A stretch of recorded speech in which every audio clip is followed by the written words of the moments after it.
Buenas tardes, estimados estudiantes.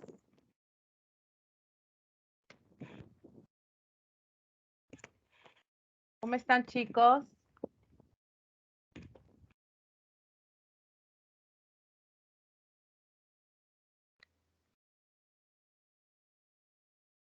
¿Están conectados ya? Los que se encuentran en sala, por favor, me confirman si me escuchan bien, si pueden observar la diapositiva. Buenas tardes, profesora. Sí se visualiza, sí se ve. Muchas gracias, joven Miguel.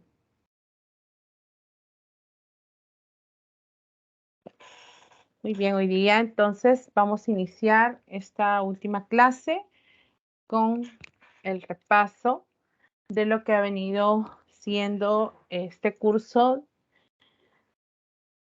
de lenguaje. Vamos a empezar entonces con el tema, recordando el tema de las primeras semanas, y teníamos sobre las funciones del lenguaje. Recordemos que el lenguaje cuenta con 6 funciones. Recuerden que es una capacidad que tiene todos los seres humanos y que permite desarrollar justamente una lengua, ¿no? Es una facultad lingüística entonces.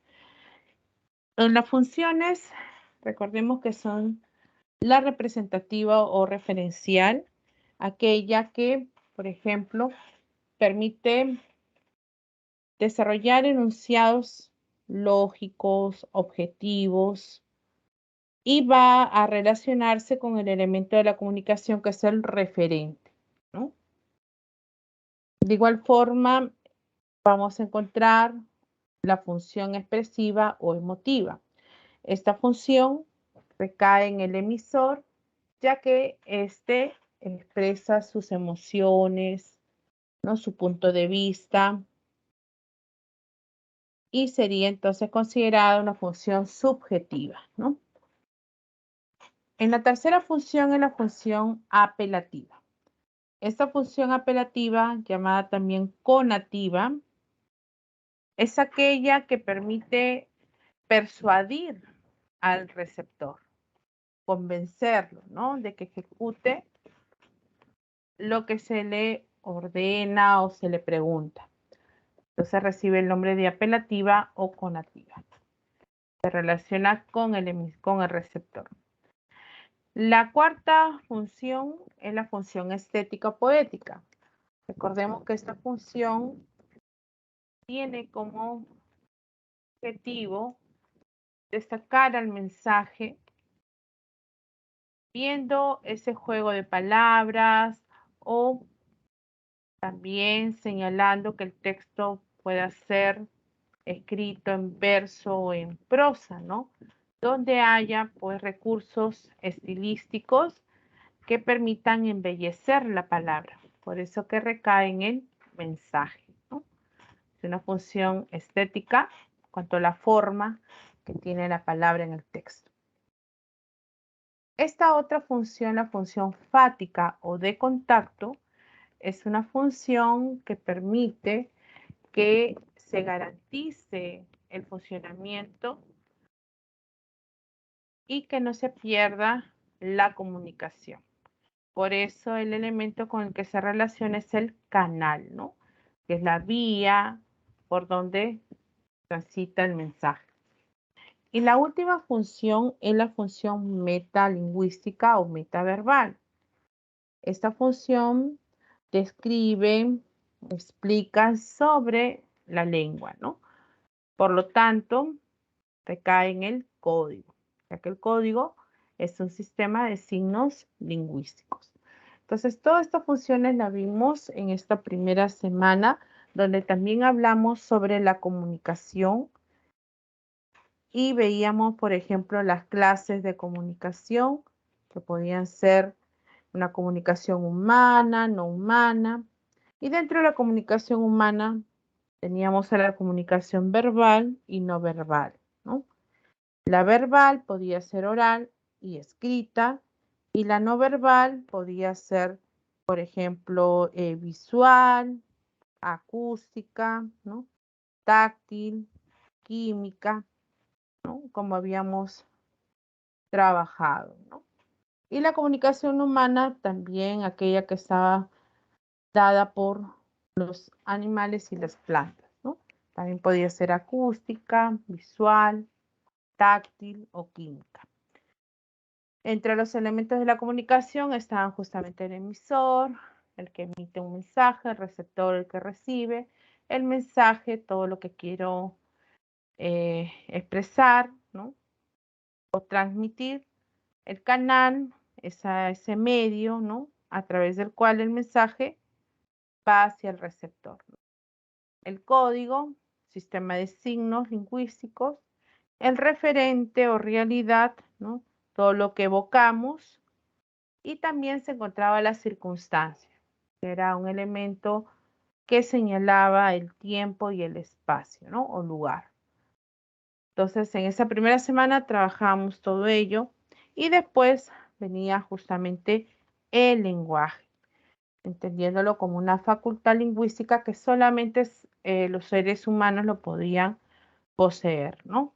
Este lenguaje permitía desarrollar una lengua y por lo tanto estaba como una huella genética en nosotros, ¿no? Nos expresamos a través de funciones, que es la que hemos ido señalando.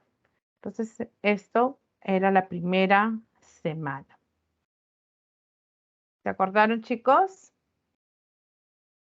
Por ahí. En la segunda semana vimos la realidad lingüística del Perú, ¿no?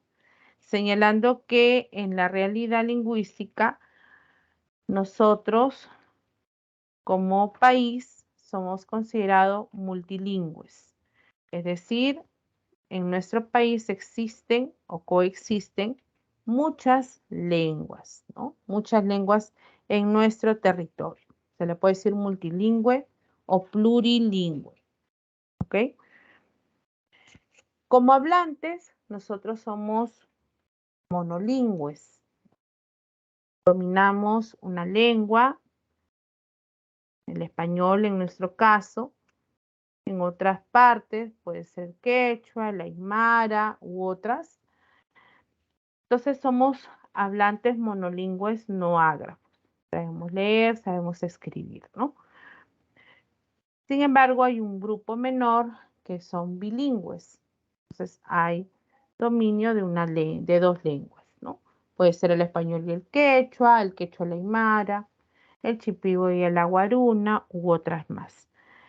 Entonces, esa realidad lingüística nos permitía clasificar también a las lenguas en las lenguas amerindias y las lenguas no amerindias. En las lenguas amerindias fueron aquellas que estuvieron en nuestro territorio antes de la llegada de los españoles, ¿no? De la conquista. Estas lenguas amerindias, entre ellas está el quechua, por ejemplo. Esas lenguas amerindias se fueron clasificando, ¿no? En lenguas andinas y lenguas amazónicas, porque las lenguas de la costa fueron desapareciendo, ¿no? Entre la lengua de la costa estaba la lengua sechura, la lengua tayana, la lengua mochica, entonces desaparecieron. Entonces solamente contamos con las lenguas andinas y las lenguas amazónicas. Estas lenguas andinas podían clasificarse en lenguas, en dos familias, ¿no? Las lenguas de la sierra podían ser, por ejemplo, la familia quechua y la familia aru, ¿no? La familia quechua incluía 5 variaciones de quechua que podíamos ver recordando. Estaba el quechua norteño, el central, el quechua sureño, que era el más hablado, el de Ayacucho y Cusco, el quechua de la selva también, ¿no? Entonces esas eran las variaciones de la familia quechua. Y en el caso de la familia aru, pues estaba la lengua cauqui, la lengua aymara, acaru, ¿no? Que habíamos señalado. Ahora, en las lenguas amazónicas encontramos 17 familias lingüísticas. Y esas 17 familias lingüísticas, ustedes tenían su cuadrito de estas lenguas, pues incluía, por ejemplo, en la familia Pano, si se acuerdan, estaba la lengua Chipibo, la lengua Amahuaca. Otra familia importante, por ejemplo, la familia Jíbaro. Esa familia Jíbaro incluía la lengua, por ejemplo, Aguaruna, ¿no? O Aguajún, como la conocen. La lengua Guambisa, ¿no? Entonces, esas lenguas estaban en esa familia Jíbaro. Y también este grupo de lenguas, vamos a ver que algunas están a punto de desaparecer, ¿no? Porque están en peligro justamente de extinción al no haber ya hablantes de esta lengua, ¿no? O pocos hablantes. Entonces hay varias de ellas, ¿no? Que estaban en esa condición. Bien, entonces chicos, en esas lenguas amazónicas eran parte de las lenguas amerindias que trabajaron en la semana número 2, ¿no? Por otro lado están las lenguas no amerindias. Estas lenguas no amerindias son aquellas entonces que llegaron durante o después de la conquista. Entonces, en esas lenguas se encuentran el español, ¿no? El español y el inglés, el portugués que llegaron después, ¿no? Entonces, vimos también sobre la historia del español, seguramente creo que en ese tiempo todavía no está con ustedes, pero deben de recordar esos temas donde justamente el español surge, ¿no? De una lengua que era el latín, ¿no? El latín vulgar. El latín, que era la lengua de los romanos, y recuerden que los romanos conquistaron muchos territorios, ¿no? Y por lo tanto llegaron a la península ibérica, donde se encontraban otras lenguas a las que llamaban lenguas prelatinas. Y dentro de este grupo de lenguas prelatinas estaba, por ejemplo, el vasco, ¿no? En esa parte, el latín se impone y surge un grupo nuevo de lenguas a las que llamaron lenguas romances o lenguas neolatinas, nuevas latinas. Entonces ahí se encuentra justamente el español, también el francés, el portugués, el italiano, ¿no? ¿Qué más? El catalán, eh, la lengua provenzal, sardo, ¿no? Estas lenguas que son las neolatinas. Ahora, el español tiene préstamos lingüísticos, es decir, esa, digamos, base, ¿no? Que se va a insertar, incorporar al español, ¿no? O sea, esos orígenes que puede tener el español se puede basar en el latinismo, que es la imagen que ustedes ya tienen después de esta presentación de esta segunda semana. Y acá vemos los latinismos, ¿no? A partir del siglo III antes de Cristo. Entonces, la lengua latina, ejemplos: ultimatum, laxus, accessir, habitat, desabruto, quorum, incito, postdata, credo, sacerdote, grabado, ¿no? Son algunos de este vocabulario o lexicón de la lengua española y que contienen justamente estos elementos léxicos, ¿no? Luego tenemos a los germanismos. También eso, se dan préstamos léxicos que va a ingresar al vocabulario de la lengua española y que era una lengua procedente de los visigodos, ¿no? Estaban al norte de Europa. En este caso tenemos palabras como agasajo, bandera, botín, albergue, arpa, aspa, casta, ropa, espía, tregua, heraldo, guerra, blanco, robar, rueca, sala, fresco, jabón, ¿no? Entre otros. Son los germanismos. Siempre les sugería a los chicos que recordaran los germanismos agasajo, albergue, arpa y aspa, o sea, las que empiezan con A, porque eran muchas veces confundidos con los arabismos, que incluyen muchos términos también con A. Luego, los arabismos. Son los préstamos léxicos entonces que provienen de la lengua árabe, ¿no? Estaban en el siglo 8, 15 después de Cristo, ¿no? Aceite, alcachofa, arroz, albahaca, algodón, espinaca, limón, jaqueca, naranja, zanahoria, tarea, ojalá, tamarindo, jarabe, talco, almanaque, taza, alcalde, ajedrez, entre otros, serían términos que provienen del arabismo, ¿no? Y finalmente los americanismos, a partir del siglo XV después de Cristo.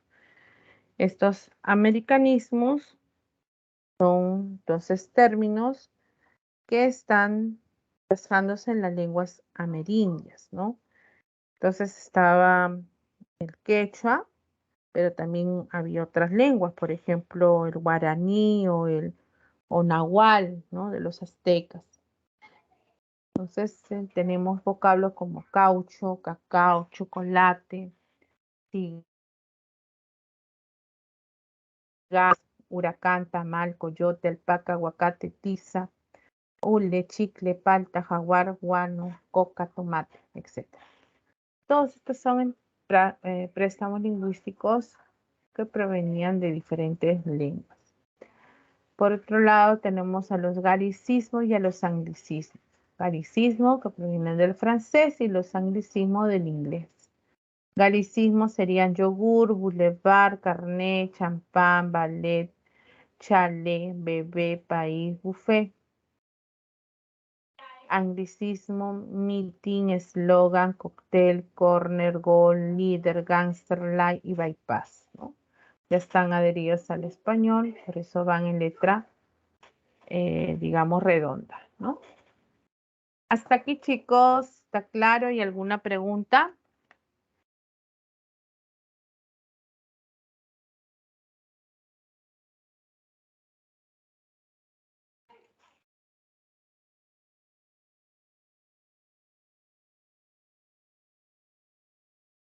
Bien. Vamos a ir avanzando y vamos viendo las preguntas, ¿les parece? A ver, vamos a resolver la pregunta número 1. Ahí lo pueden observar, ¿no? A ver, por ahí, el cargador.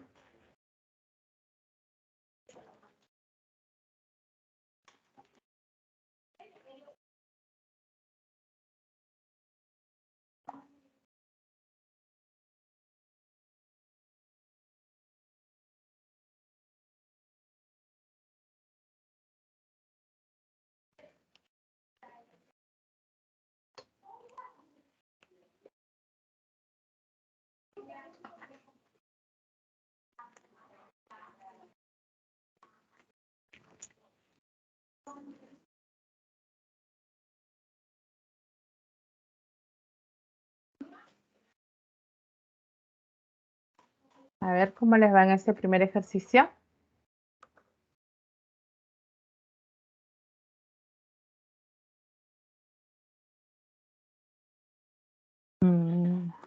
A ver, Dieguito, me dices un consejo para poder diferenciar un préstamo léxico de otro. En realidad, cuando se trata de vocablos, Diego, básicamente es memorizarlo, ¿no? La única, digamos, recomendación que te puedo dar es que en el caso de los germanismos, el número de términos es más limitado, ¿no? Entonces, por eso que a los chicos por ejemplo, les recomendaba recordar estos, que son pocos, ¿no? Los que aparecen en la lista y que al empezar con A muchas veces se confunden con los arabismos cuyo número de palabras es mayor, ¿no?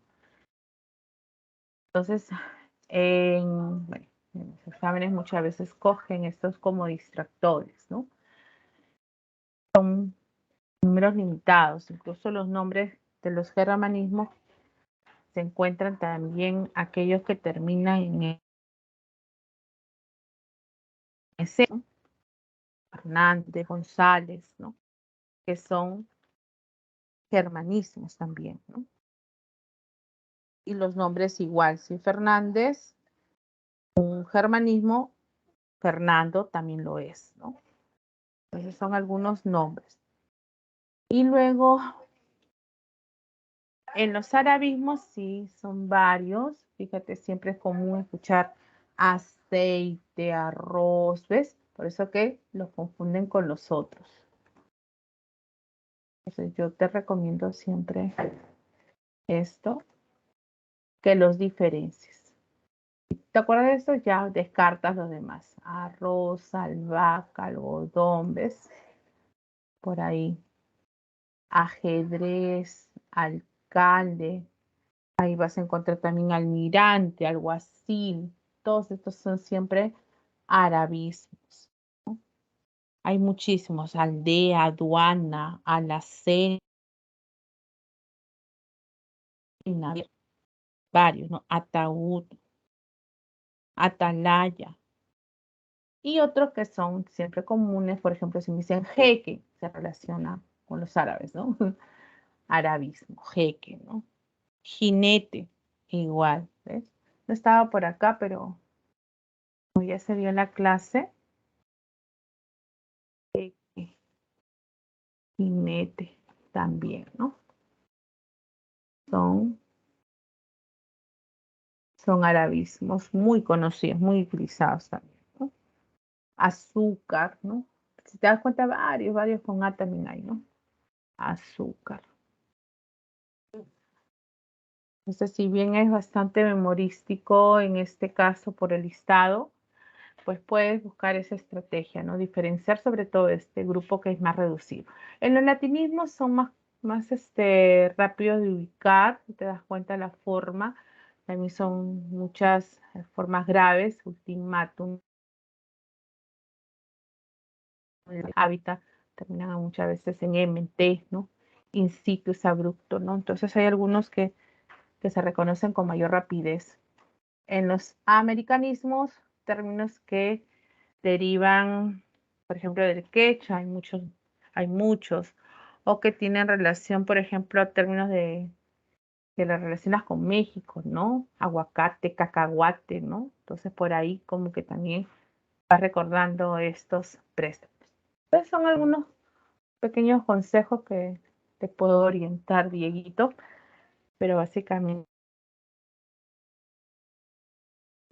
tu listado, ¿no? Practicar. A ver, vamos a ahora tratar de responder la primera y luego vas a ver en la segunda, por ejemplo, aquí, ¿ya? Vamos a practicar en el caso del DA2. A ver, la primera pregunta, chicos. Según la intención comunicativa del hablante en los enunciados, destaca una función del lenguaje. Según ello, marca la opción en la que se correlaciona correctamente los enunciados con sus respectivas funciones. A ver, me gustaría pasear por el balneario. ¿Qué vendría a ser? Expresa lo que uno siente, ¿no? Y esta sería, me gustaría pasear por el balneario. Expresa la intención del emisor, ¿no? La palabra cien pies es compuesta. ¿Cuál es la intención de este enunciado? Está describiendo a la palabra desde un punto de vista entonces lingüístico, ¿no? Estamos viendo un aspecto de la gramática de la lengua, en este caso morfológico. Y por lo tanto, al describir a la lengua, sería metalingüística. ¿Ven? El sábado se realizó la publicación. Estoy informando. Y cuando yo informo de una manera objetiva, estoy ante la función, entonces, referencial, ¿no? Y la última dice, ¿cómo debe realizarse ese trabajo? Quiero una respuesta de parte del receptor. Por lo tanto, la función que destaca es la apelativa con la activa. ¿Ven? Tomando en cuenta todo ello, ¿cuál sería la respuesta? Por lo tanto, sería la letra C, ¿no? A ver, ¿así lo han hecho? A ver.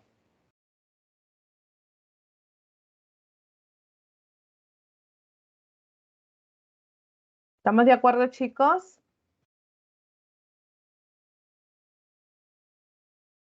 Bien. Listo. Ahora vamos a ver, tomando en cuenta lo que de ese listado de palabras.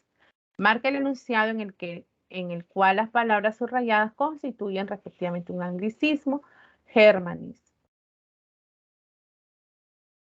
Por ejemplo, ¿cuál de esas opciones sería?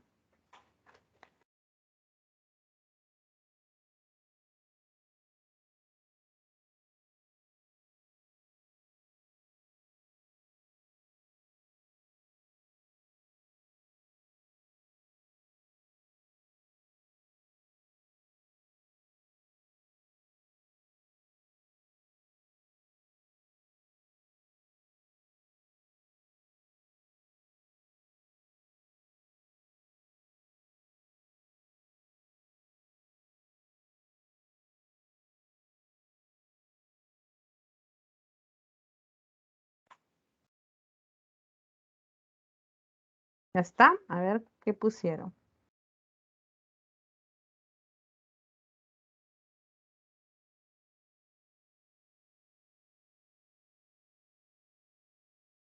Los leo. Recuerden por ahí su listado antes de.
¿Cuál era la respuesta entonces en la pregunta número 2, chicos?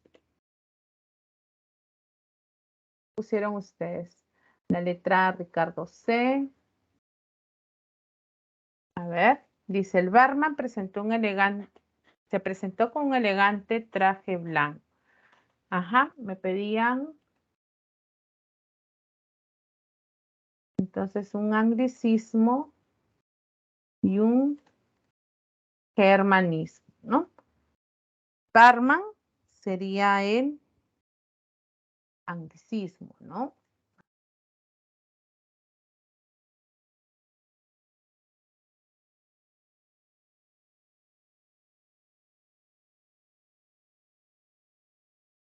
Y blanco era el germanismo. Acá, ahí está blanco. Era uno de los germanismos. Y barman por acá, ver, meeting, eslogan, cóctel, gol, líder, Ganser bypass, era un anglicismo, ¿no? Lo demás podían ser, por ejemplo, acá podíamos encontrar galicismos, ¿no? Fútbol es un anglicismo, parque puede ser un galicismo, ¿no? Ren, el arabismo, cachopas también. Entonces solamente teníamos a la letra C. Bien. Entonces cuando tengan también que reforzar algún término, pueden buscarlo en el diccionario, no se olviden, y allí les va a dar una etimología, ¿no? Un origen de los términos, ¿no? Proviene de tal. Entonces eso también les ayuda a reforzar el origen de estos vocablos. ¿Ya, chicos? Bien, entonces ahora vamos a dejar esto y vamos a pasar a la semana número 3. En la semana 3, en la semana 4, vimos fonología. Y la fonología es uno de los componentes de la gramática de una lengua, ¿no? ¿Se acuerdan que en una gramática es un conjunto de reglas que rige el funcionamiento de una lengua? Bajo componente morfológico, fonológico, sintáctico y semántico, que es todo lo que hemos venido haciendo en este curso, ¿no? Y cuando hablamos de lo fonológico, entonces tiene relación a los fonemas, a esos sonidos que están en nuestra mente y que se van a concretizar a través de los fonos. Después, y que además como unidad de estudio, que es el fonema, no tiene un significado, ¿no? Sí permite la función distintiva entre pares mínimos, por ejemplo. Después, el morfológico es otro de los componentes que también trabajamos en la semana 7 y que se encarga de esas variaciones que tienen las palabras, la formación de palabras, ¿no? Y tiene como estudio a los morfemas. Después, el semántico,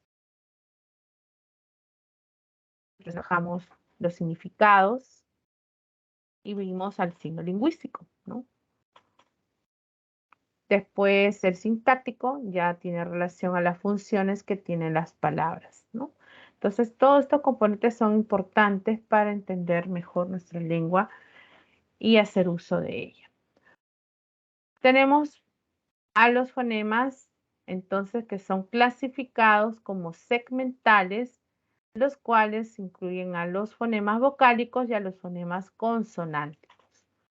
Los vocálicos tienen una clasificación de acuerdo a la posición horizontal de la lengua, pueden ser anteriores, central y posteriores, de acuerdo a la altura, ¿no? O la abertura entre la lengua y el paladar, podían ser altas, media y baja, ¿no? Vamos a recordar cómo era ese triángulo de las vocales. Y los fonemas suprasegmentales eran los que estaban relacionados al acento y al tono. ¿no? Eso lo vimos la siguiente semana, la semana número 4, la fonología parte 2, ¿no? Entonces, dentro de los segmentales estaban las vocales y las consonantes. Y las consonantes tenía una clasificación también. Este cuadro, a ver si lo recuerdan, se podía clasificar de acuerdo al punto o zona de articulación, es decir, cómo se produce el sonido desde elementos u órganos activos, como por ejemplo la lengua, que se dirige hacia una zona, ¿no? Por ejemplo, la puntita de mi lengua puede llegar a la zona de los alveolares, ¿no?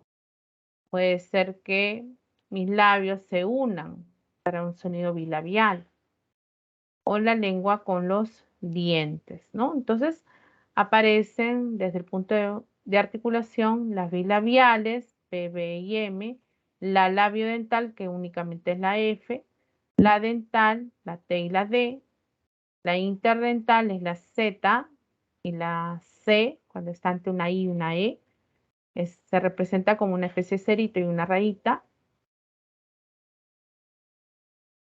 Tal, siempre la puntita está entre los dientes. Nosotros no pronunciamos en realidad sonidos interdentales, ¿no?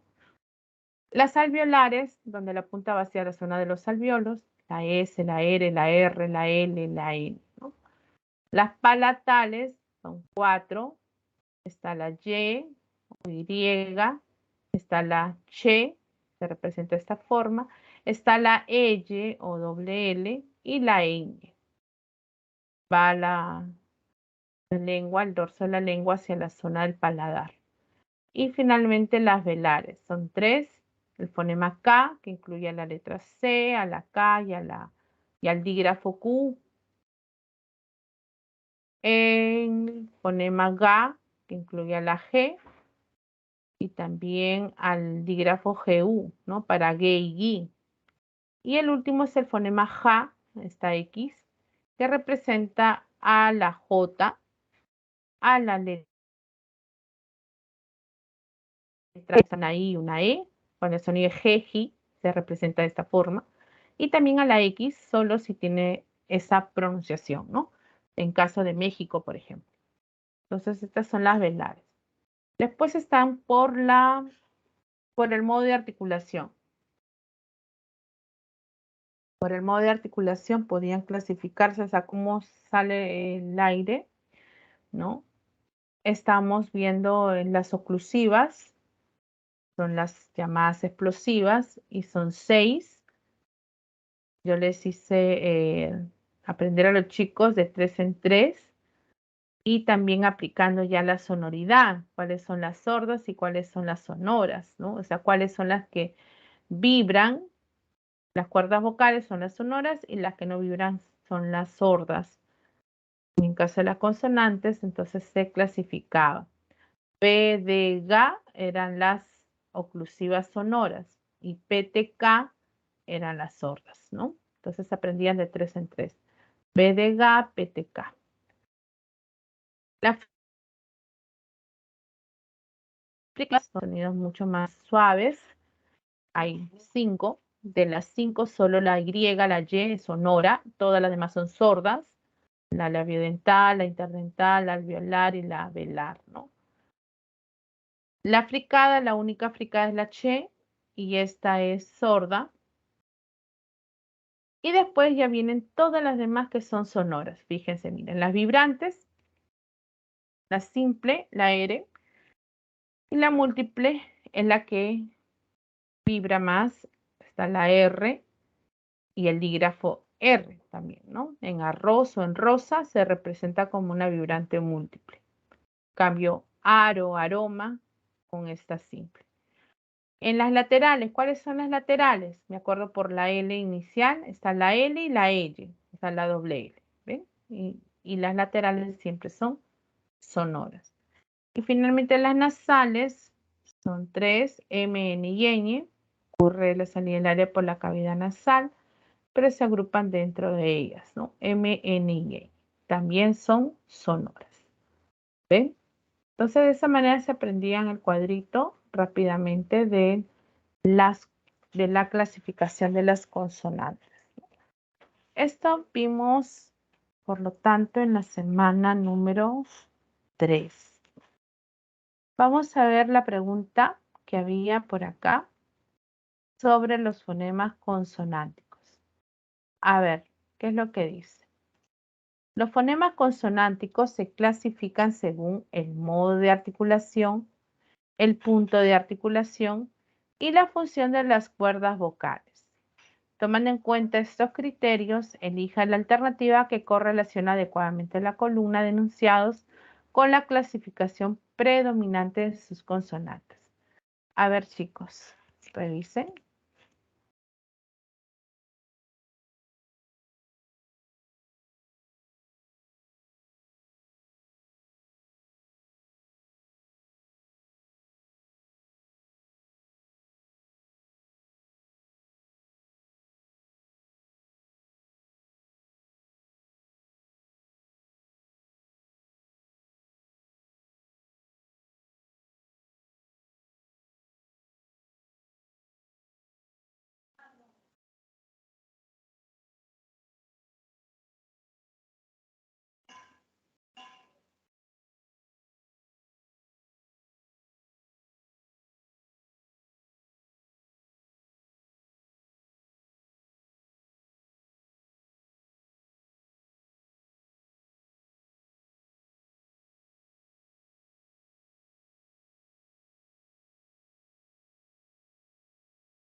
Estamos resolviendo el ejercicio 3, chicos.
La E, Ricardo, a ver, vamos a ver si es así.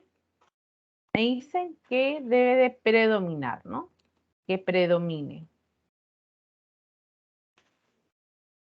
A ver, por ejemplo, Nora sabe las letras de esta canción.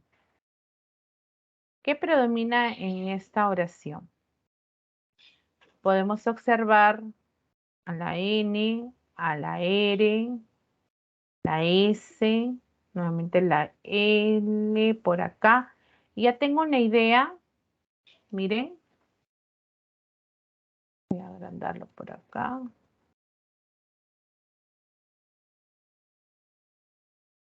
De, me pedían modo de articulación, ¿no? Pero acá debe decir alveolares, este es el punto de articulación, ¿no? Las opciones que me han dado. Modo punto. Entonces el punto de articulación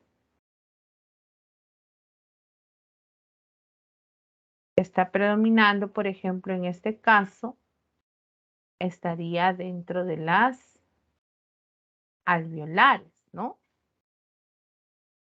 Tenemos a la N en Nora, ¿ve? La R está predominando ahí. La S en sabe, la L en letras, nuevamente la R, la S y la N en canción, ¿no? Que estamos observando. Entonces, lo que está encontrándose en esta oración son más alveolares. 5 alveolares, ya saben, el listado que ustedes tienen. N, R, a ver, está la nasal, la N, la R, simple, la vibrante, la L, que son alveolares, ¿no? Todo este grupo de acá. Todas ellas estaban presentes. N, L, R, S. ¿No? Como predominan, estaría en este grupo. En el segundo, ya llegaron el muchacho y los niños. Por ahí veo ya, ¿no? Ese ya, esa Y, a ver, luego está esta ella. Entonces ya sé que estas son, a ver, ¿dónde está la Y y la E? Acá, en las palatales. Ya Y está la Y. La Che, palatal también. La EY y la ñ. Entonces, veo que está acá, en la Y, en la Che, muchacho hay 2, la ñ en niñas. Entonces, en esta alternativa predominan las palatales. Si quieren por ahí lo pueden señalar, ¿no? ¿Qué es lo que predomina, ¿no? La N, la R, la S, la L y todo lo demás que tienen también esas letras, ¿no? ¿Ven? En la 3, ¿qué predomina en la 3? Pamela me brindó una bienvenida. Pamela. PMB, ¿no? Y esas son las bilabiales. Las bilabiales son 3. Está la P, la M, la B. A ver, ahí está. P, B y M. Bilabiales, ¿no? Entonces todo lo demás también, ¿no? P, B, ¿no? Estado. ¿Ok? Listo.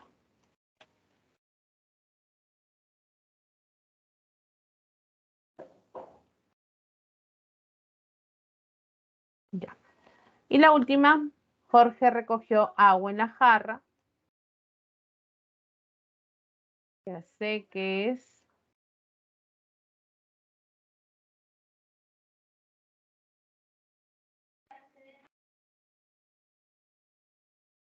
serían velares, ¿no? Y son 3 las velares. Las velares serán K, Ga y Ja.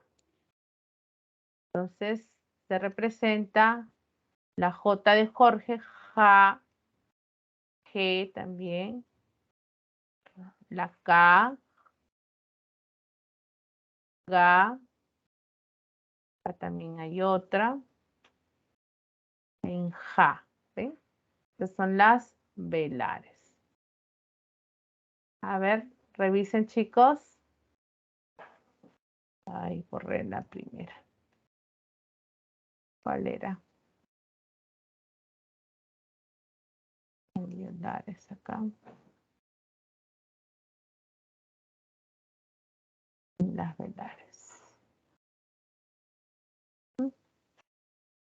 La respuesta de la pregunta 3 estaría en la letra E. A ver, chicos.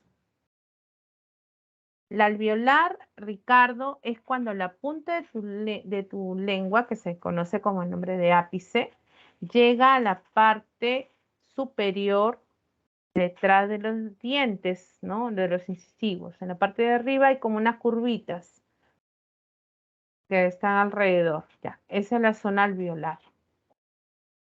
Entonces, pronuncia la N. Cuando canta na, na, na, na, na, na, na, vas a ver cómo la puntita de tu lengua choca con esa zona.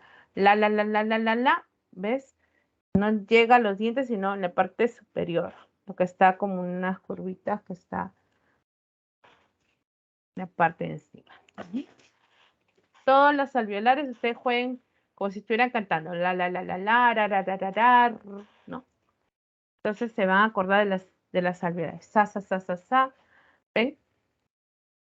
Entonces, rapidísimo se van a acordar. Listo.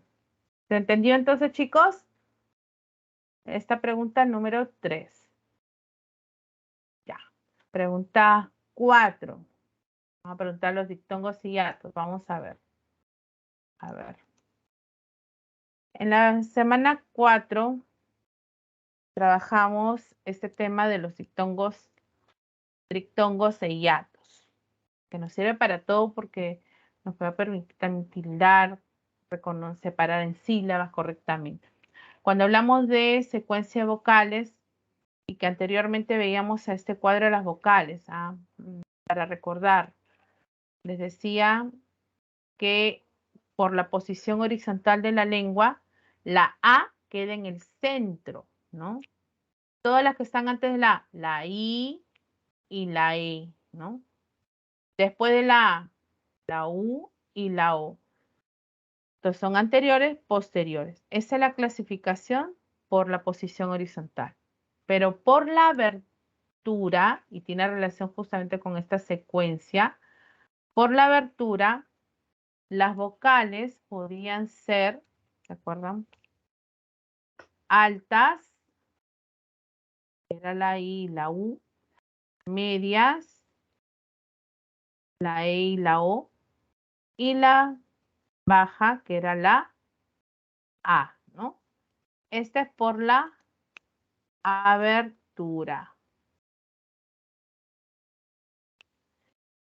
Esta abertura quiere decir que entonces está entre la lengua y el paladar. Altas, están más, como si fuera un edificio, siempre les digo, ¿no? Está en la parte superior. Baja en el primer piso. Pues esa es la clasificación, chicos. Y esto nos va a servir para ver ahorita la secuencia porque tanto las altas, las medias y la baja van a ser consideradas vocales fuertes para efectos de combinación de vocales. Vamos a ver, por ejemplo, que las vocales llamadas cerradas son las altas, ¿no? ¿Cuáles serían? Pues serían la I y la U. Y las vocales abiertas o fuertes estaría la A, la E y la O. ¿Ven? La combinación de estas vocales, de esta concurrencia, va a dar origen entonces a los diptongos y a los hiatos. Hiatos. ¿Ok? Vamos a ver entonces, recordando, ya, por ahí creo, ¿qué era el diptongo? Está dentro de los grupos homosilábicos, quiere decir que la sílaba se encontrará en una sola. Esta combinación de dos vocales estarán en una misma sílaba. Igual que en el caso del triptongo, las tres vocales estarán en una misma sílaba. Para el diptongo tenemos tres combinaciones. La vocal cerrada se une a una vocal abierta o viceversa. Abierta más cerrada. Siempre permanecen unidas. Aunque la abierta tenga tilde, porque se aplica las reglas generales, siempre permanece junta. También dos vocales cerradas diferentes permanecen juntas. Juntas, ¿ven? Ruido, permanecen juntas. Entonces, unión, saumar, ruido. La U con la I siempre van a estar juntas. La letra H no interfiere en la formación de diptongos ni de hiatos.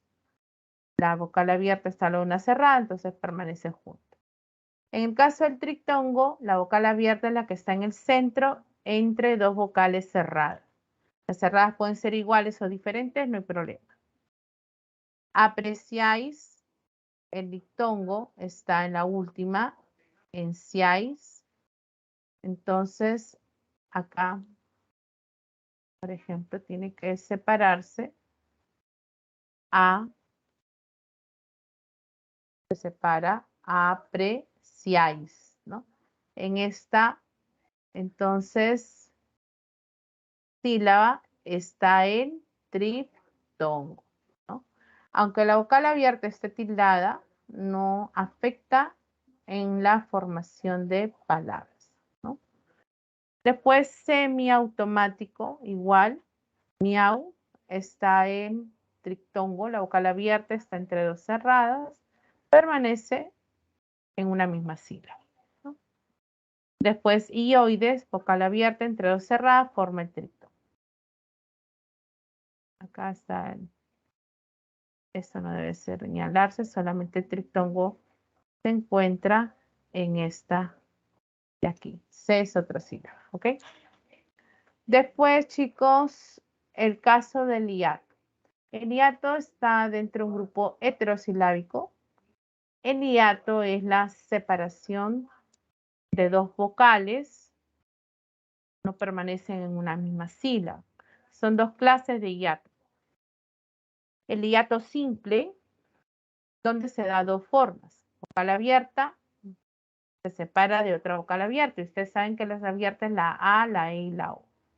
Poeta, se separa la O de la E. Dos vocales cerradas iguales.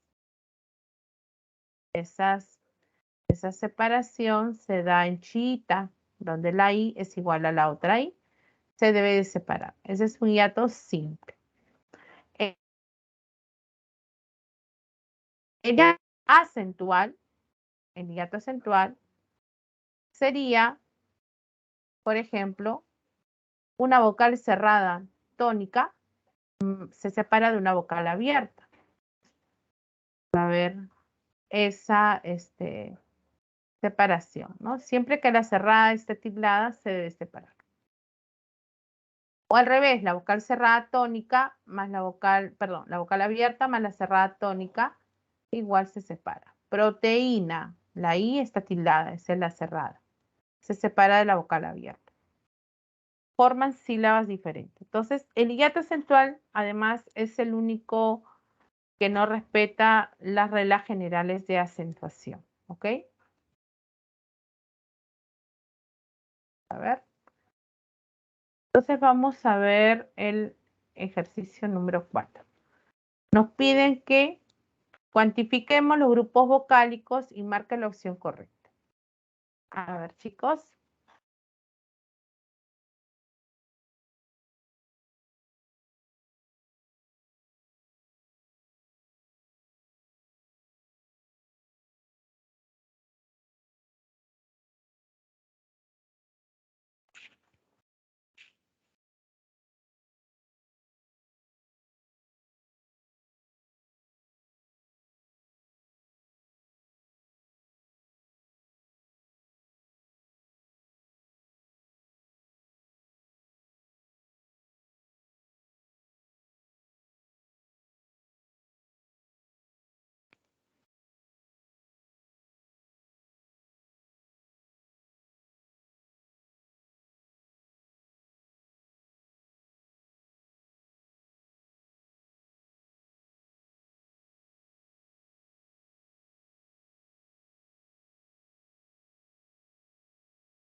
¿Cuál sería la respuesta entonces, chicos?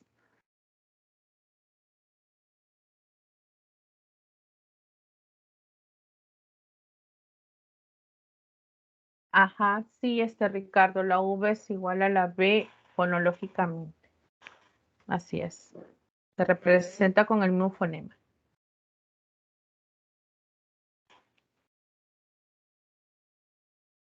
A ver, entonces, ¿cuántos dictongos hemos encontrado? La geografía, ya acá ya tengo separación. Se separa la E. Ay, tres.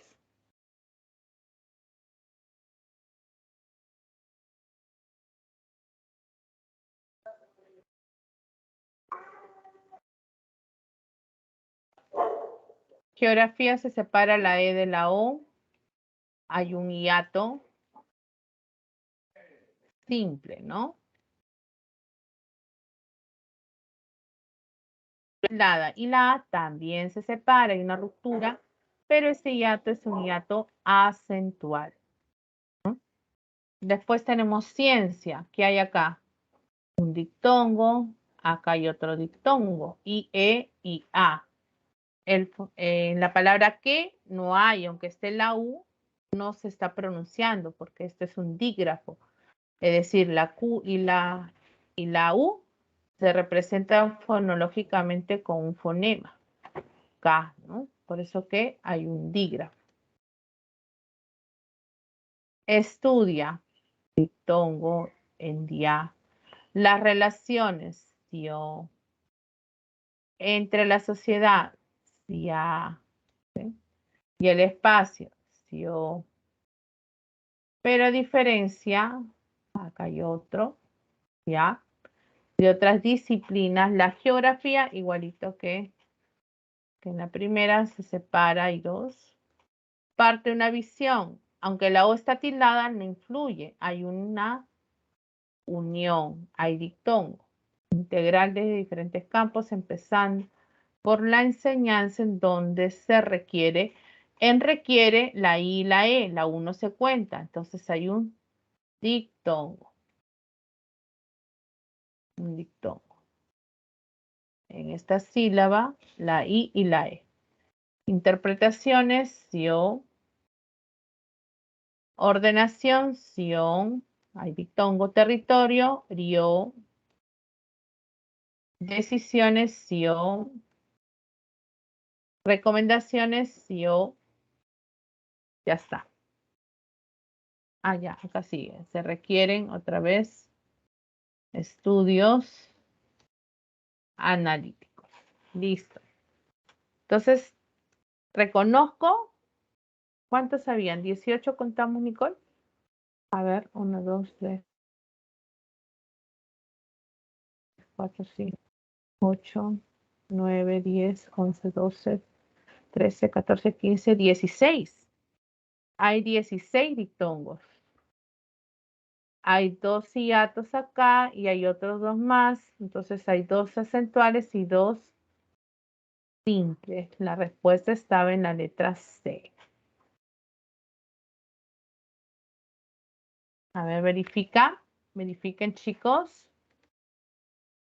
Ajá.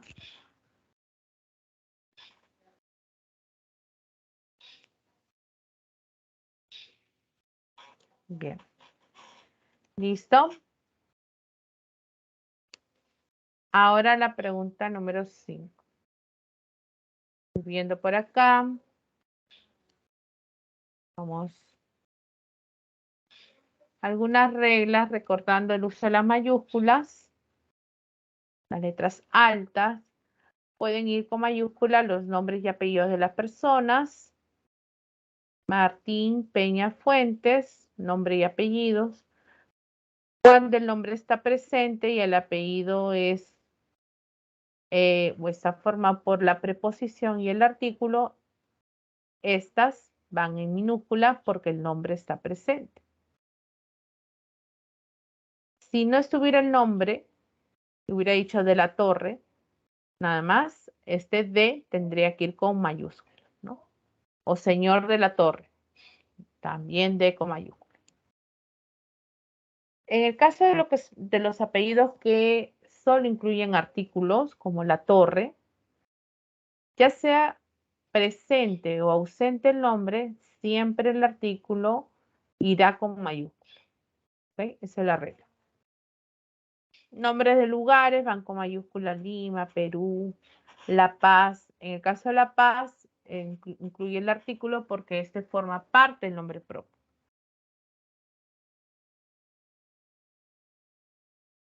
Los planetas, estrellas, constelaciones van con mayúscula.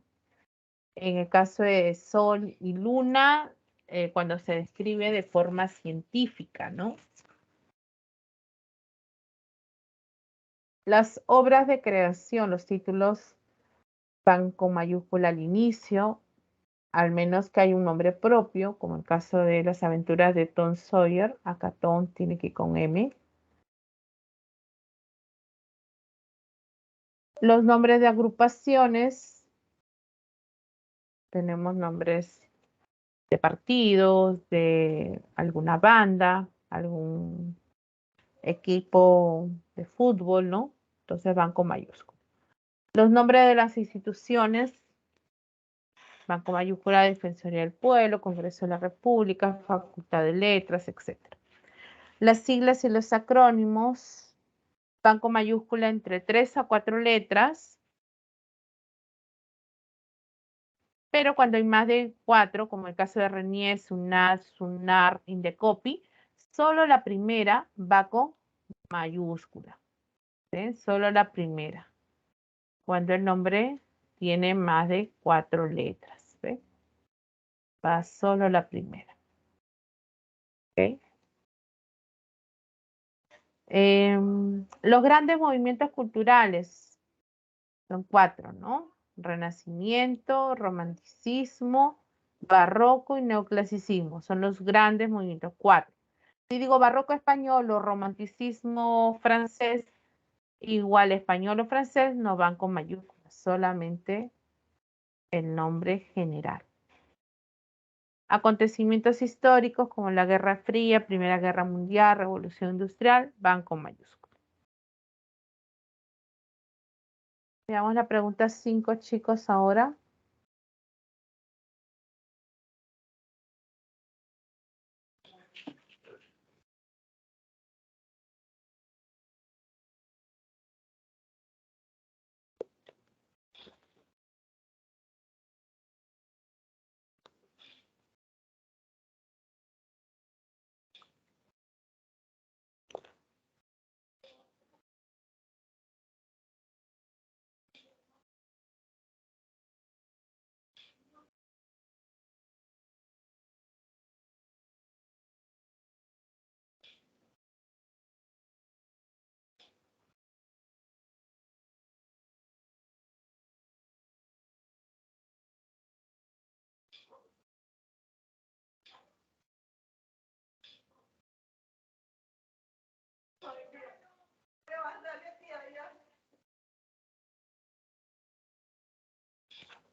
A ver, ¿cuál será la respuesta, chicos?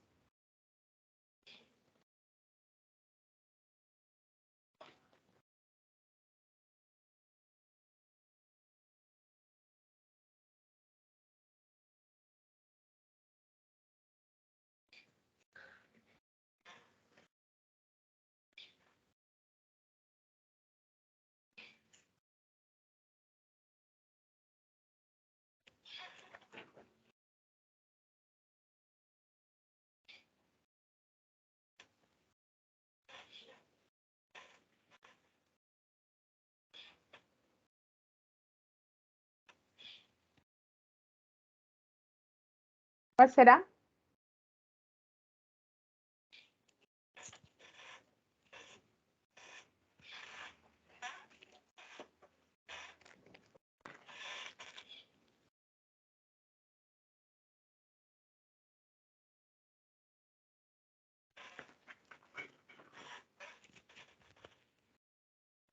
La respuesta estaría en la letra C, ¿no?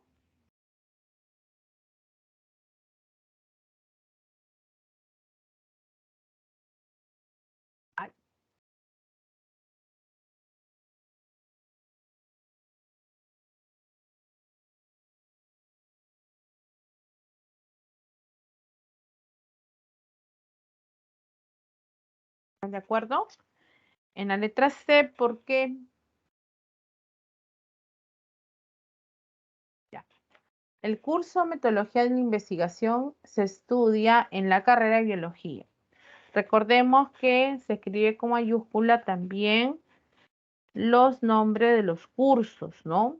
Y también de las carreras profesionales. Entonces, cada una de las letras va con mayúscula.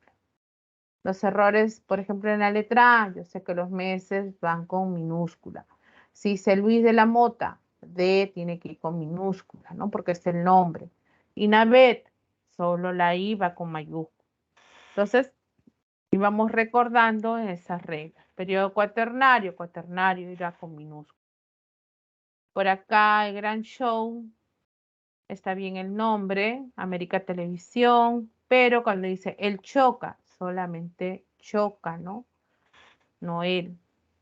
La fiesta de San Juan, una celebración cristiana, cristiana con minúscula. Entonces, la letra C era la respuesta.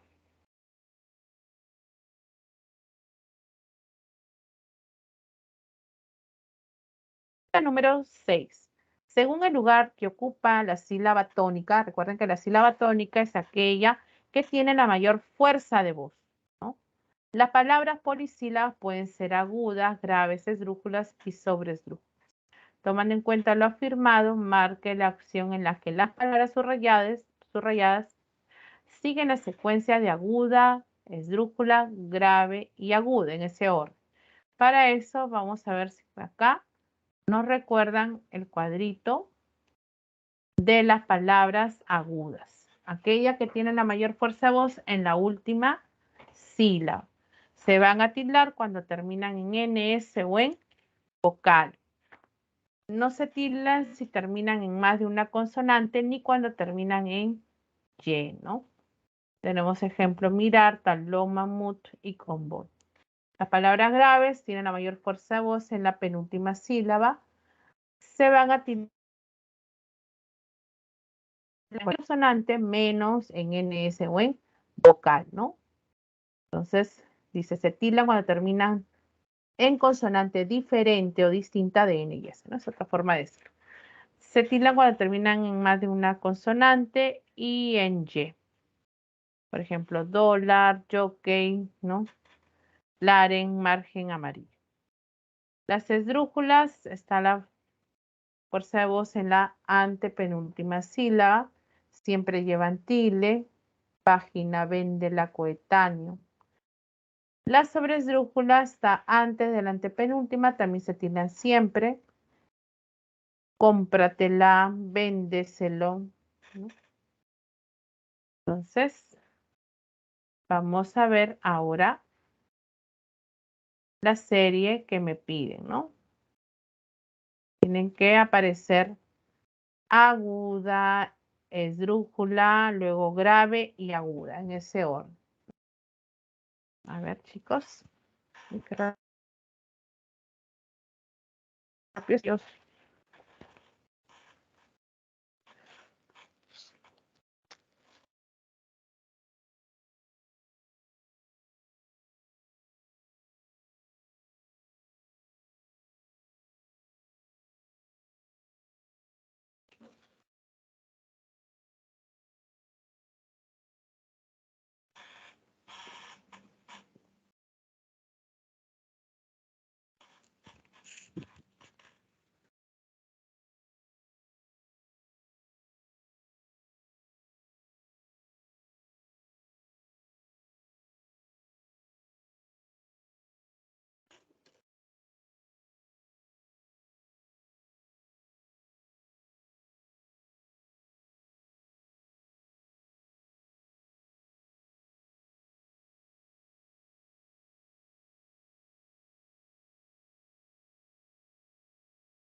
A ver, la letra D, me dice Ricardo.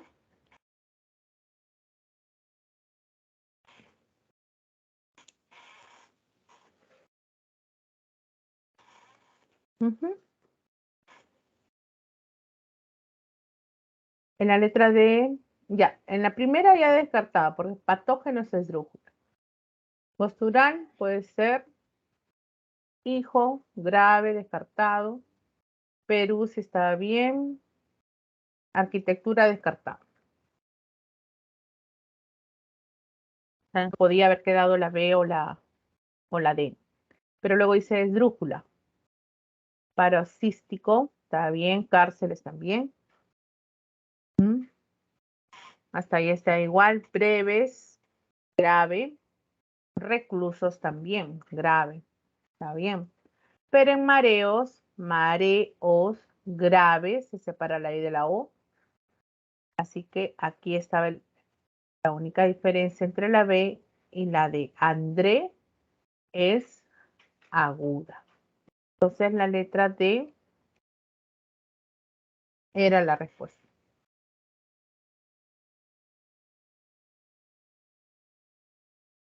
Pasamos a la semana número 7, ¿no? En esta semana 7 vimos el tema de morfología, donde veíamos que el morfema es la unidad mínima abstracta y significativa de la lengua. Este morfema se concretiza a través del morfo, que es la representación del morfema, mar, perdiz, luz y agua. Y los alomorfos vamos a encontrar que son variaciones, ¿no? Por ejemplo, son variantes formales de un morfema. Por ejemplo, alomorfos que señalan el gentilicio, es decir, tengo varias formas para el mismo morfema que señala el gentilicio, es decir, el lugar de procedencia. Iqueño, piurano, portugués me van a indicar el lugar de procedencia, este morfema ENANES que indica el lugar de procedencia, pero son diferentes formas de representarlo. Ese es un alomorfo. Igualmente, el plural, yo puedo tener dos formas para expresar el plural, con la terminación S o con la ES. Entonces, si me dicen busca el alomorfo que indique el morfema plural, ya tengo que buscar un par de palabras donde en una utiliza una forma y la otra utiliza la otra. Una cualidad como nombres sustantivos, maldad, seriedad, lealtad, formas diferentes para expresar esa característica, ¿no? A ver, en la pregunta 7 tiene relación a ello, dice los alomorfos son las variantes que pueden tener un morfema, concepto, idea, por ejemplo, los alomorfos de negación, privación, son los prefijos in como increíble, in como impaciencia e i como iletrado. Con relación a lo mencionado, señale el enunciado que presenta alomorfos.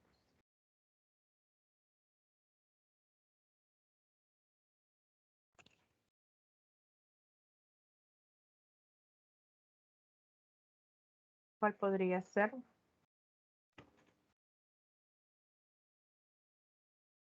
Tienen el tipo de palabras.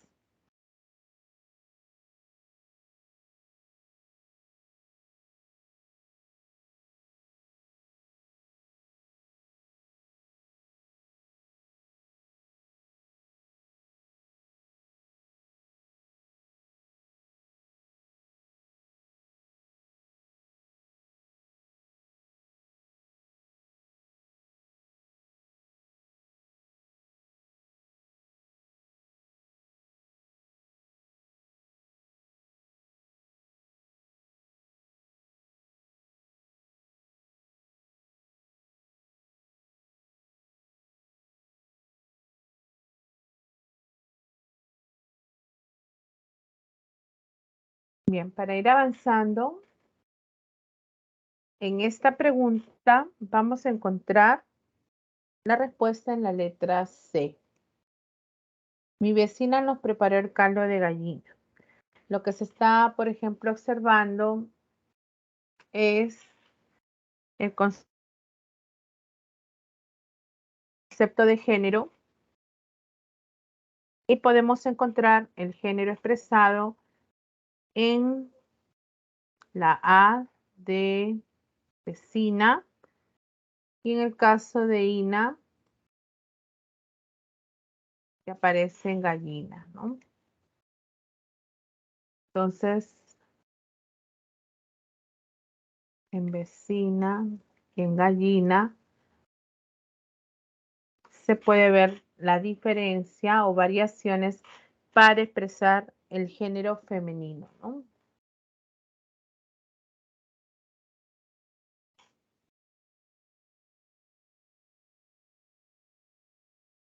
Esa es la letra entonces C.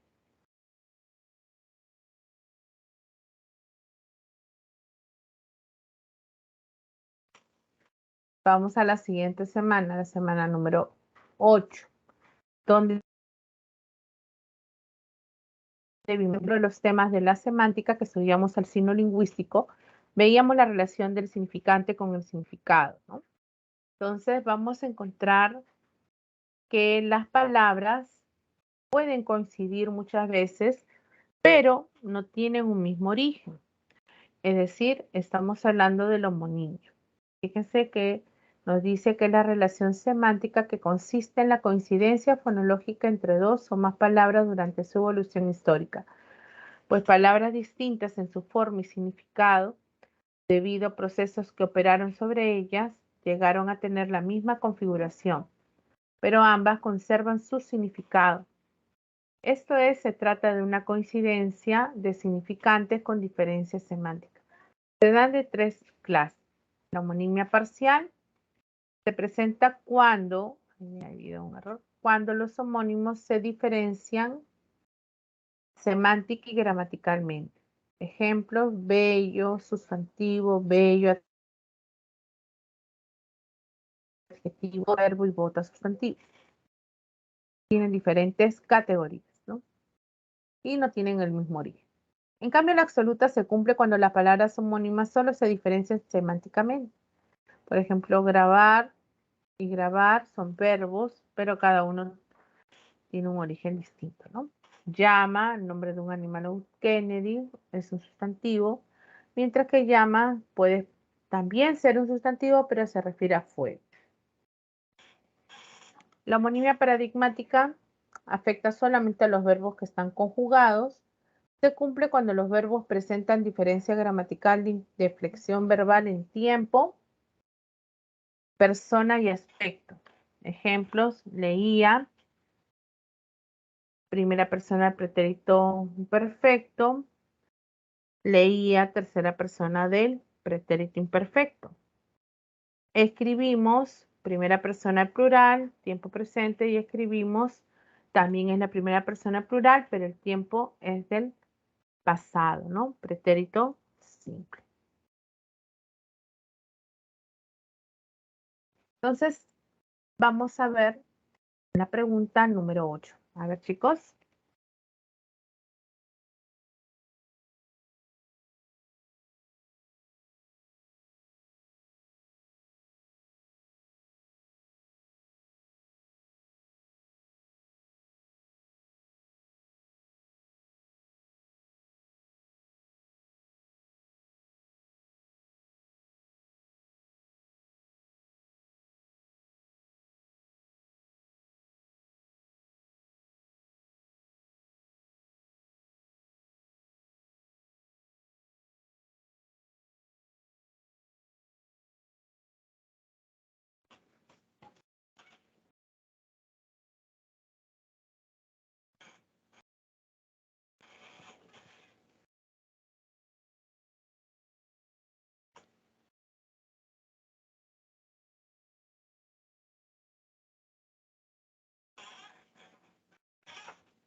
A ver, ¿cuál era?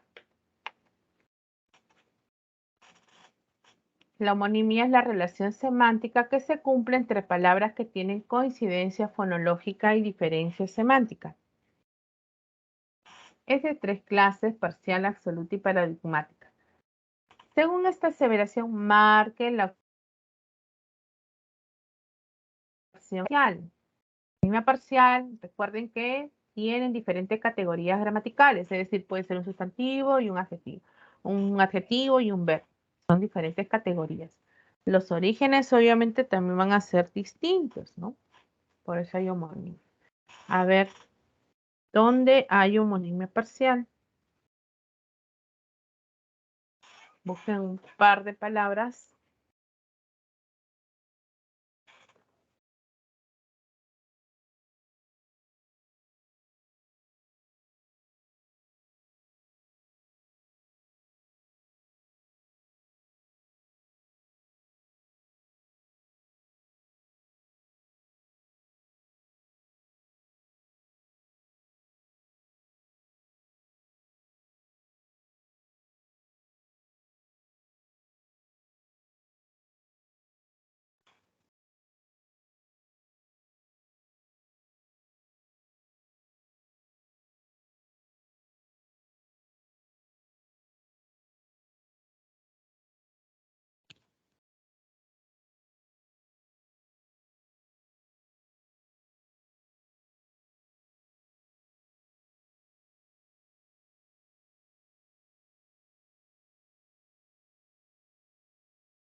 ¿Encontraron las palabras, chicos?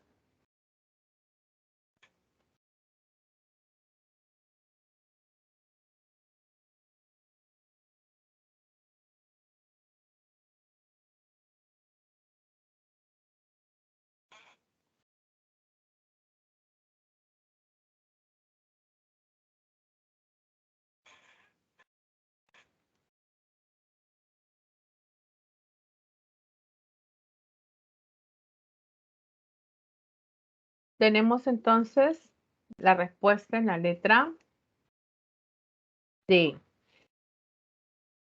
La palabra que habría homonimia parcial sería hora, hora, hora.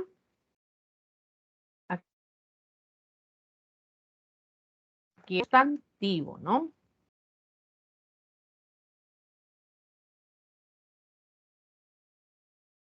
Mientras que el otro es un verbo. ¿Ven?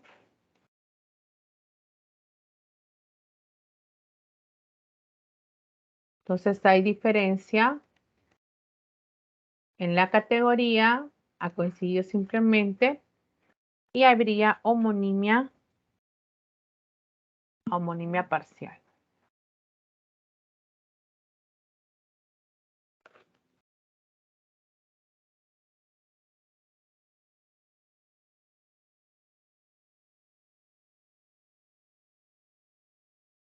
Número 9. A ver, chicos, ¿hasta aquí está bien? ¿Están entendiendo? ¿Están recordando los temas, sobre todo estas primeras semanas?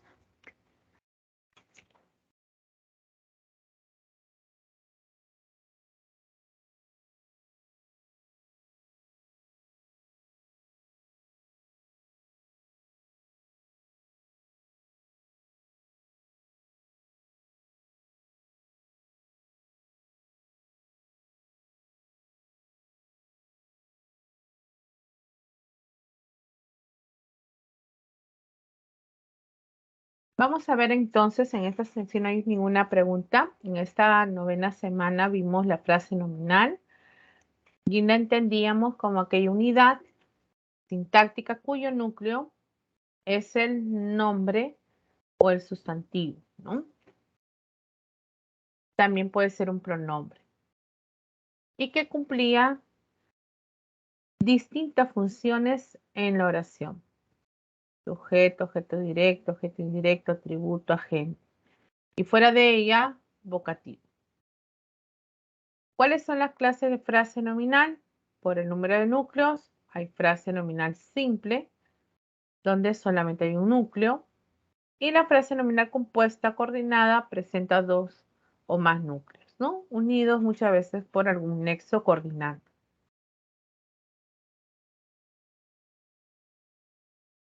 Después, por la presencia no del modificador indirecto, la frase puede ser incompleja cuando no está presente el MI, carece de un modificador indirecto. Puede estar solo el núcleo con modificadores directos como los determinantes o los adjetivos, ¿no? Y cuando es compleja, hay presencia del modificador indirecto. El modificador indirecto se puede manifestar, este MI, como una frase preposicional, puede ser como una frase positiva o como una proposición subordinada adjetiva. Por ejemplo, en este ejemplo hay una proposición subordinada adjetiva, ¿no? Entonces dice, los migrantes que construyeron un estadio de Qatar sufrieron abuso y explotación.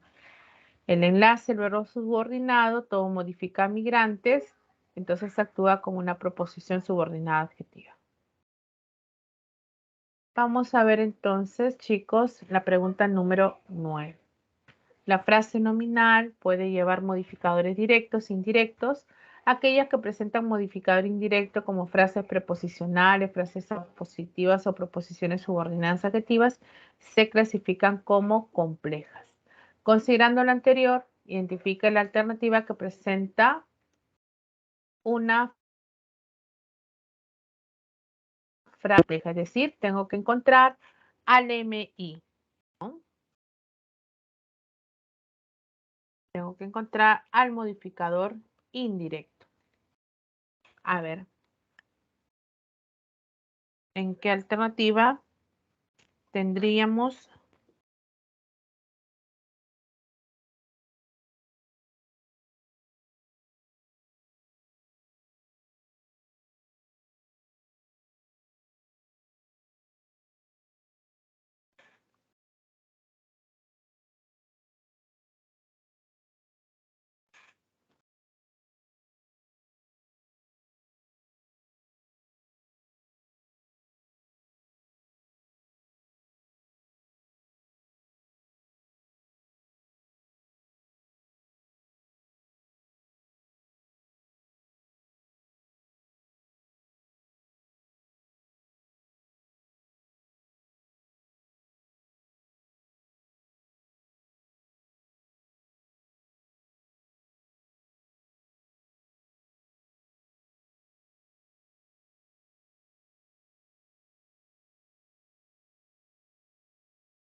A ver, chicos, ¿cuál era? ¿Dónde habría una frase nominal cuyo núcleo sea el sustantivo y que aparezca algún modificador indirecto como frase preposicional? Ajá, Ricardo, muy bien. Por ahí de Juan Luis Guerra. Corre. Carlos, estás de cabeza. ¿Qué pasó, Carlitos? A ver, entonces, de Juan Luis Guerra La frase nominal era el segundo concierto de Juan Luis Guerra. Concierto es mi núcleo. Pero aquí hay una frase preposicional, preposición y una FN. Entonces la respuesta estaba en la letra E. Las demás opciones no habían, ¿no? No hay, todos miembros tampoco, formación similar, no hay un esclavo angoleño, anónimo tampoco, aquella hermosa imagen, no hay. Todos tenían núcleo y modificadores directos, ¿no? El aeropuerto, la vida, no hay. ¿Ok? Entonces solo la letra E. A ver. Pregunta 10 y 11, ¿no? En la pregunta 10 tenemos que contar el número de determinantes.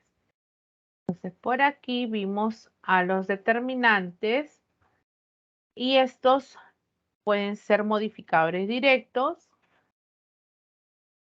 Entre ellos estarían los artículos, que son presentadores gramaticales, que señalan el género y el número.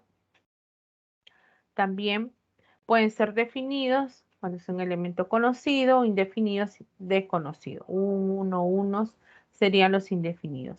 También están el artículo neutro, lo, que modifica los adjetivos. Lo bueno, lo malo, ¿no? También los determinantes pueden ser posesivos, pertenencia, posesión, está mi, tú, nuestro, vuestro. Siempre van a indicar al nombre o al sustantivo. Por eso digo mi carpeta, nuestro video, ¿no? Entonces voy a presentar al nombre. Los demostrativos señalan distancia, proximidad. Entonces estarían, por ejemplo, cuando es más cerca al hablante, es un poco más alejado, o aquel ya está mucho más lejos.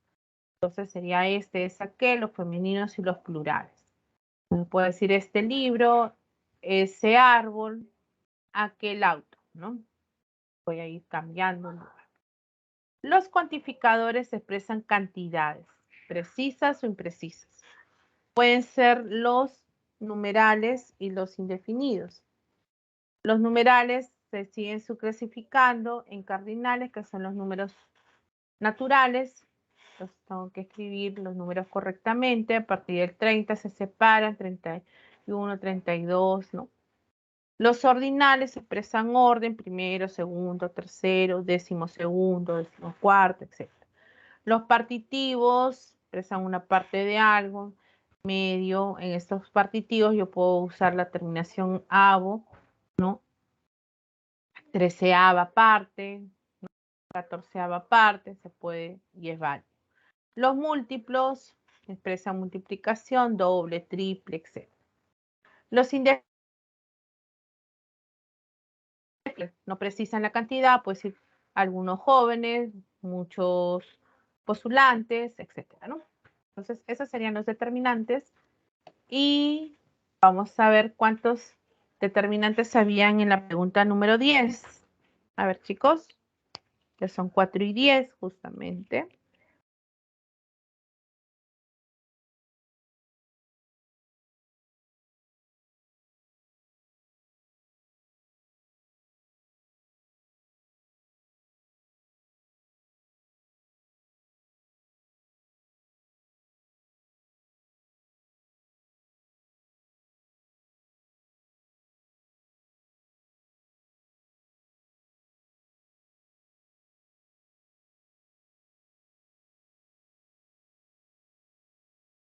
A ver, tenemos, por ejemplo, al artículo, ¿no?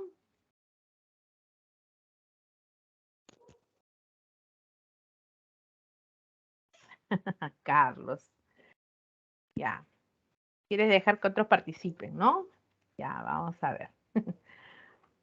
En el ejercicio 10, entonces tenemos, a ver, por aquí. Empezaríamos con se refiere a los cambios, dice a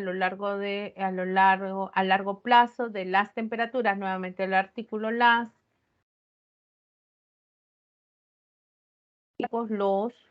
estos cambios, esto es un demostrativo, Pueden ser naturales, por ejemplo, a través de las variaciones, las.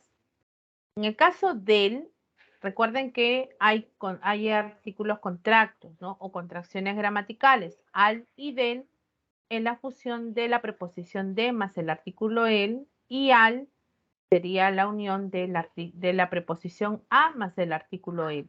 Quiere decir que si tengo que contar determinantes, este también lo tengo que contar. Entonces había 7.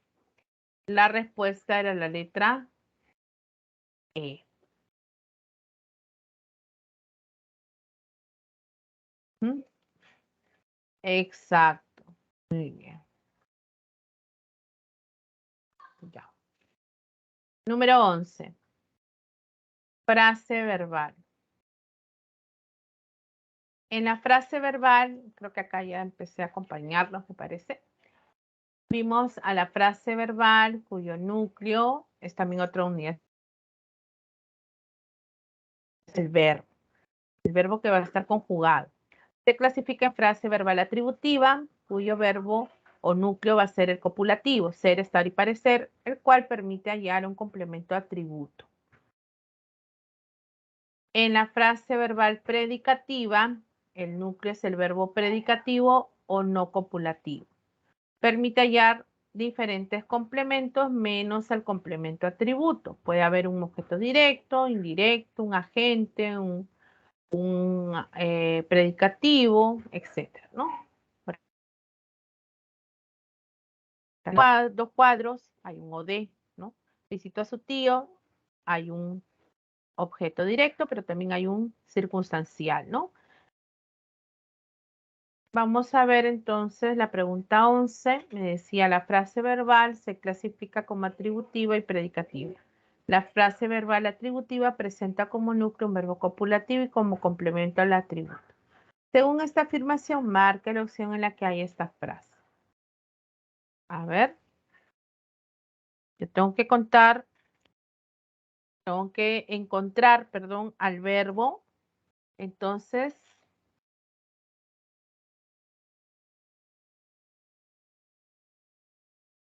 copulativo, ¿no?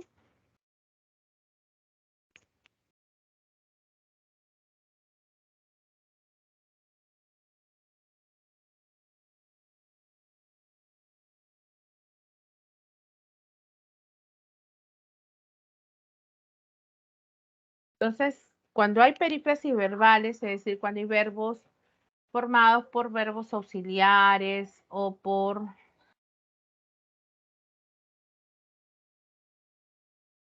verboides que se van a adherir a estas construcciones, tengo que fijarme en la última palabra, que va a actuar como verbo principal. Por ejemplo, fueron ovacionados cuando salían a la cancha. El verbo fueron ovacionados. Ovacionar es el verbo predicativo, ¿no? Me fijo en el último. Salían, tampoco era copulativo, descartado.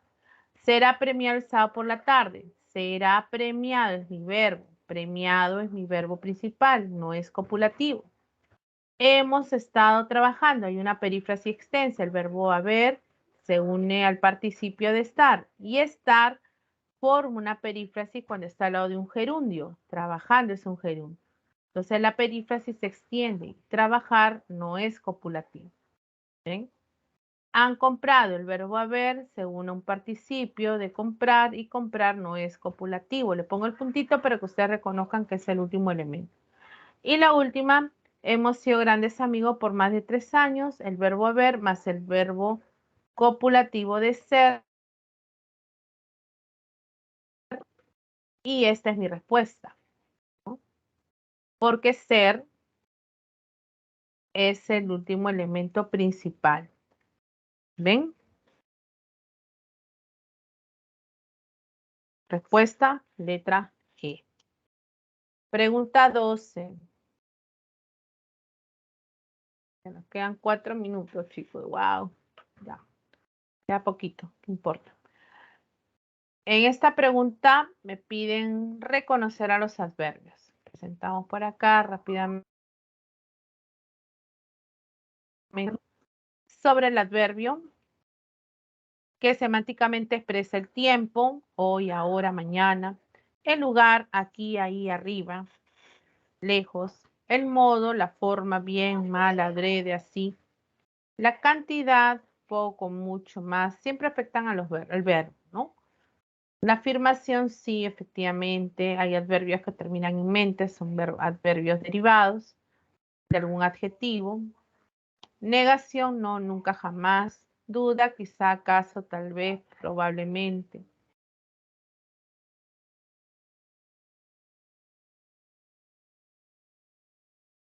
En la pregunta 12, entonces, no va a expresar, ese no expresa una negación, ¿no? Entonces ya lo vamos colocando ahí al lado, ¿no?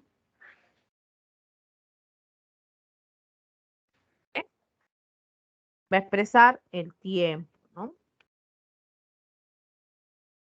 Bastante me expresa la cantidad. Y quizá duda. La respuesta estaría en la letra D.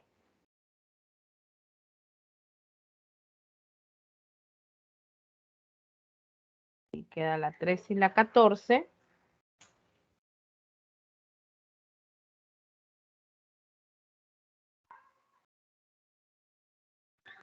A ver. Tenemos en la pregunta 13 y 14 ya habíamos ingresado a la estructura de la oración.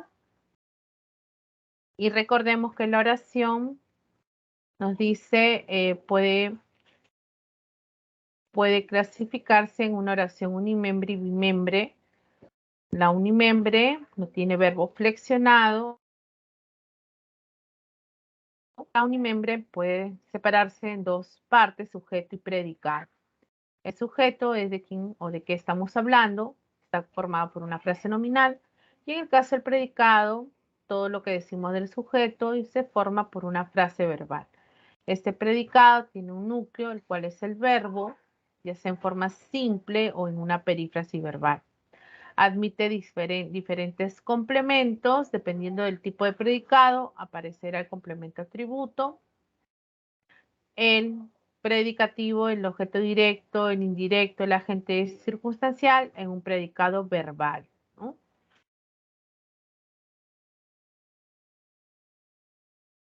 Según la naturaleza gramatical del predicado, voy a presentarles las diapositivas para luego ver las preguntas, ¿ya? Y puedan hacer sus capturas. Según la naturaleza gramatical del predicado, pueden ser activas las oraciones cuando el sujeto es activa, y pasivo, transitivo, el verbo transitivo permite hallar al objeto directo, intransitivo, el verbo es intransitivo y no permite hallar al objeto. La reflexiva admite un verbo transitivo, pero la acción, recuerden, se refleja en el pronombre, ¿no? El sujeto es igual al objeto. Recíproca presenta el verbo transitivo y expresa una acción realizada mutuamente.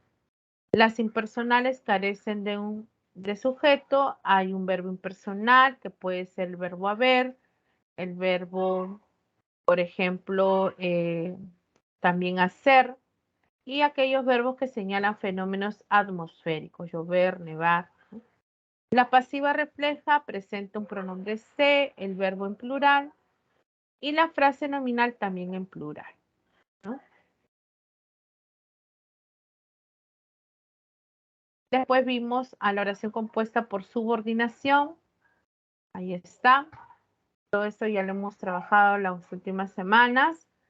Funciones de esta sustantiva, como sujeto, como atributo, como objeto directo, toda la proposición, esto, eso, aquello, ¿no? Puede iniciarse con algún verbo en infinitivo o con algún enlace seguido de algún verbo, ¿no? Ahí están las funciones como también complemento del nombre, adjetivo y verbo. Las adjetivas, siempre la proposición modifica al núcleo de una frase nominal. Y las adverbiales afectan al verbo directamente, ¿no? Al verbo principal. terminando, ya me pasé de 2 minutos. A ver, esta es la de la subordinada adverbial.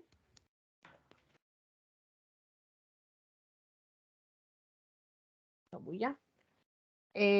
Ahí están todas las clases que vimos: locativa, temporal, modal, causal, concesiva, condicional, de finalidad, consecutiva y comparativa. También vimos los signos de puntuación. Por ahí hay un repaso sobre las comas, los tipos de coma, la élica, ¿no? La conjuntiva, no solo punto y coma de los 2 puntos. A ver.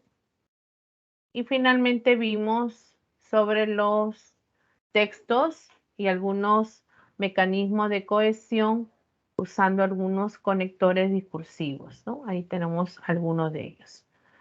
Bien, entonces, chicos, hoy ya estoy con el tiempo. Vamos a ver, me quedé en la pregunta 13. Les presento el solucionario de la pregunta 13 un ratito. Chicos, por favor, no quiero que se vayan sin verlo.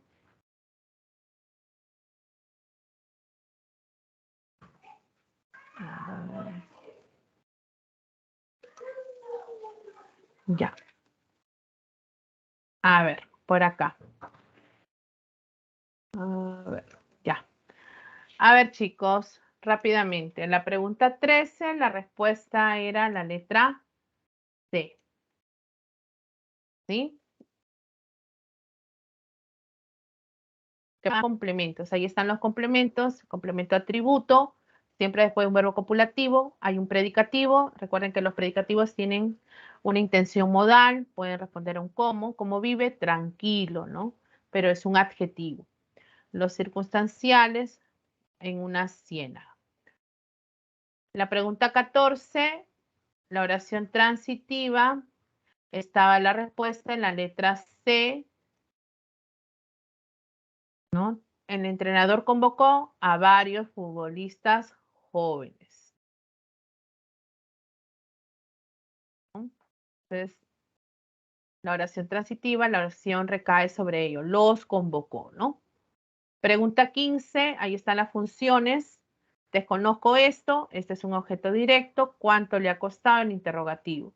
Estaban cansados de esperar, complemento del adjetivo cansados. Son sustantivas, ¿no? Las subordinadas. No importa esto no importa, sujeto. La esperanza de encontrar, complemento de nombre, esperanza. Y la última es, después del verbo copulativo, un complemento atributo. Pregunta aquí. Pregunta 16, la respuesta está en la letra D. La relación de las subordinadas adverbiales, ahí están en este orden, ubicadas, ¿no? Concesivas, recuerden que expresa un obstáculo, la de finalidad para qué, el modo señala el cómo y la condicional, justamente una condición o límite. Si no repasa, no recordarás la información. Última pregunta, a ver, 17, la respuesta está en la letra C.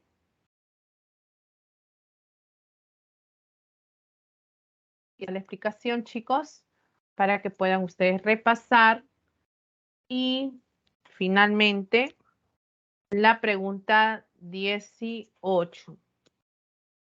A ver, ahí está. Pregunta 18. La respuesta es la letra A. Bien. Listo, chicos, bellos. Con esto hemos terminado.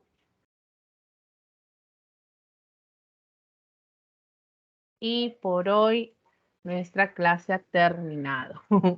Oh, a ver, Carlitos, cuídense mucho. Que Dios los bendiga. Por favor, confíen en todo lo que ustedes han aprendido. Quiero que estén tranquilos, que no pierdan nunca el objetivo que tienen en sus vidas. Esta es una etapa, así que yo estoy segura que van a conseguir lo que tanto anhelan. Un beso a todos, que Dios los bendiga. Por favor, cuídense bastante. Hasta otra oportunidad. Adiós, adiós, Ricardo. Es un gusto haberlos tenido en este tiempo que los he acompañado. Carlos, fuerza a todos. Un abrazo. Chao, chicos.